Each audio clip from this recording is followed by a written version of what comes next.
सोलापुरात केंद्रीय शिक्षण मंत्री धर्मेंद्र प्रधान यांच्या कथित राजीनाम्यानंतर काँग्रेससह महाविकास आघाडीच्या वतीने आनंदोत्सव साजरा करण्यात आला। पार्क चौक येथील डॉक्टर बाबासाहेब आंबेडकर पुतळ्यास अभिवादन करून कार्यकर्त्यांनी लाडू वाटप करत आनंद व्यक्त केला। तसेच नीट परीक्षेतील कथित पेपरफुटी प्रकरणामुळे आत्महत्या केलेल्या विद्यार्थ्यांना मेणबत्त्या पेटवून श्रद्धांजली अर्पण करण्यात आली। यावेळी शहर काँग्रेस अध्यक्ष चेतन नरोटे यांनी हा विद्यार्थ्यांचा संघर्षाचा विजय असल्याचा दावा केला। राहुल गांधी, खासदार प्रणिती शिंदे तसेच देशभरातील विद्यार्थी आणि विरोधी पक्षांच्या आंदोलनामुळे केंद्र सरकारला झुकावे लागल्याचे त्यांनी यावेळी सांगितले। पेपरफुटीमुळे गरीब आणि प्रामाणिक विद्यार्थ्यांवर अन्याय होत असल्याचा आरोप करत शिक्षण व्यवस्थेत पारदर्शकता आणण्याची मागणीही त्यांनी केली। या कार्यक्रमाला काँग्रेस, राष्ट्रवादी काँग्रेस, शरद पवार गट, शिवसेना, उद्धव ठाकरे गट, सीपीएम सह महाविकास आघाडीचे पदाधिकारी, कार्यकर्ते, विद्यार्थी आणि नागरिक मोठ्या संख्येने उपस्थित होते। तरुण आणि विद्यार्थी मित्रांनो, 2-3 दिवसापूर्वी जलसंपदा मंत्री राधाकृष्ण विखे पाटील यांनी सोलापुरामध्ये येऊन काही तारे तोडले। जंतर मंतर वर जे आंदोलन चालू आहे त्या आंदोलनामध्ये अतिरेकी लोक आहेत। त्या आंदोलनामध्ये पाकिस्तान पुरस्कृत लोक आहेत। म्हणून राधाकृष्ण विखे पाटील, जसं धर्मेंद्र प्रधानने राजीनामा दिला तसा तुम्हाला राजीनामा द्यावाच लागेल। अरे त्या दिल्लीमध्ये 50 वर्ष झालं ग्रांटी आहे ना, इतके तरुण,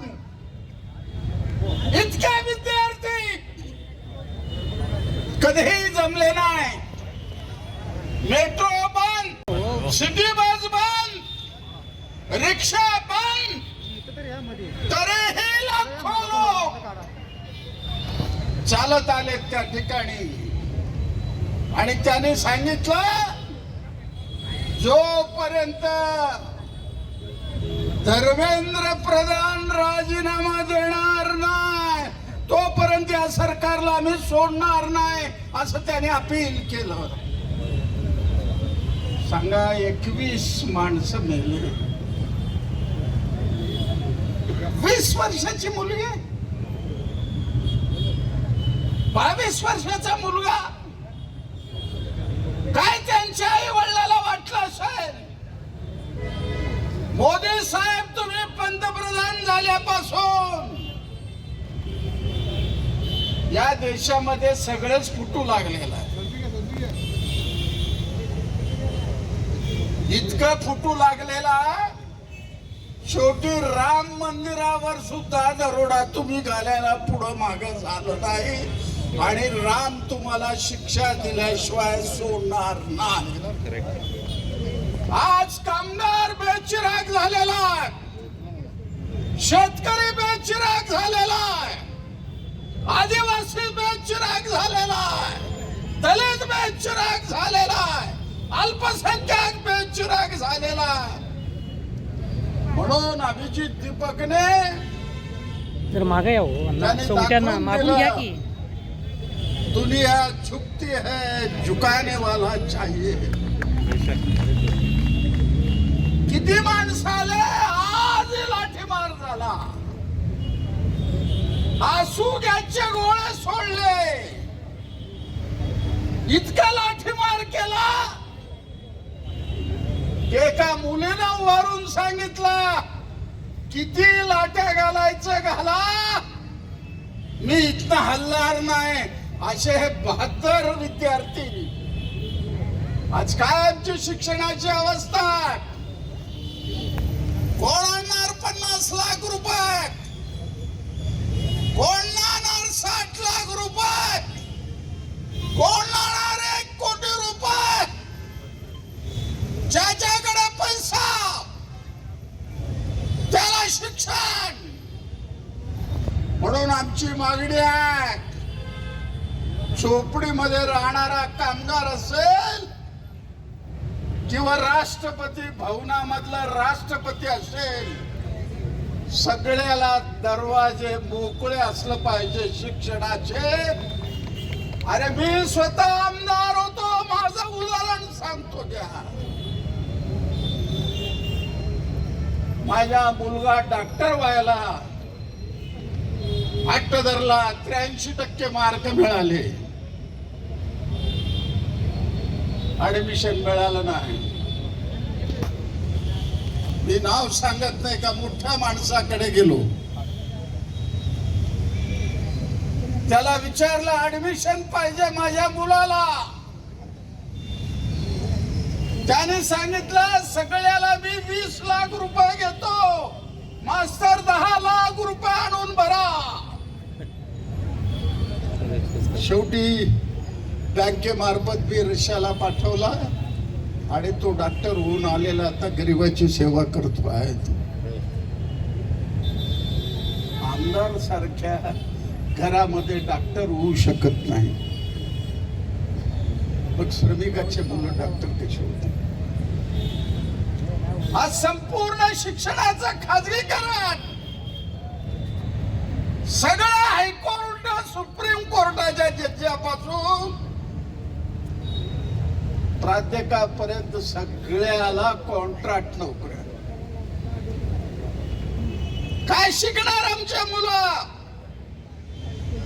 या ठिकाणी उभा राहून सांगू लागलेत आमच्या मुली, का आमचं भविष्य आहे? उद्या शिकल्यानंतर जर हाताला काम नसेल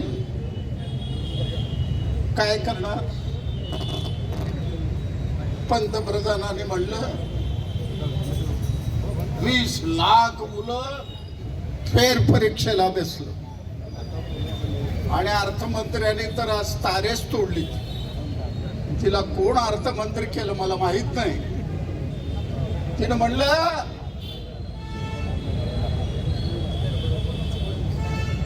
पेपर लीक झालं, बरं झालं म्हणली, ती अभ्यासाला वेळ मिळाली म्हणली. काय माणसं,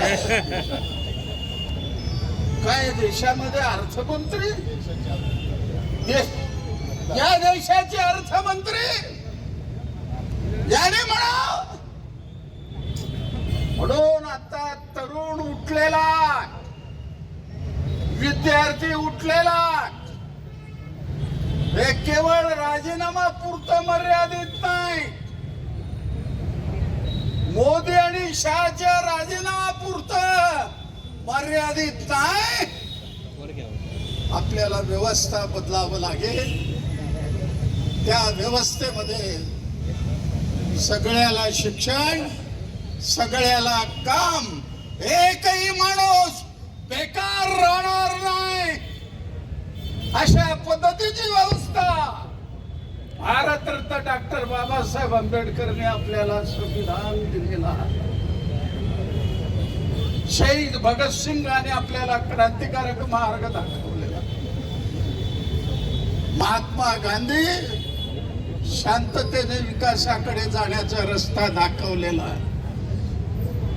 रोज वोट सूट, RSS रोज वोट सूट.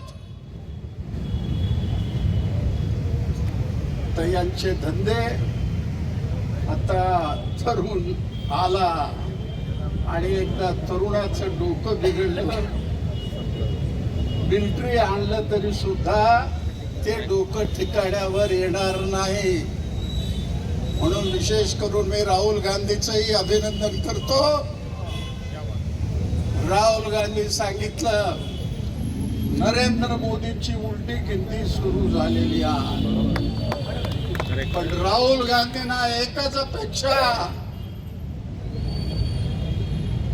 भविष्य काळामध्ये जे सरकार येईल ते सरकार या गरीब मुलांना शिक्षण कसं मिळेल याची व्यवस्था व्हायला पाहिजे.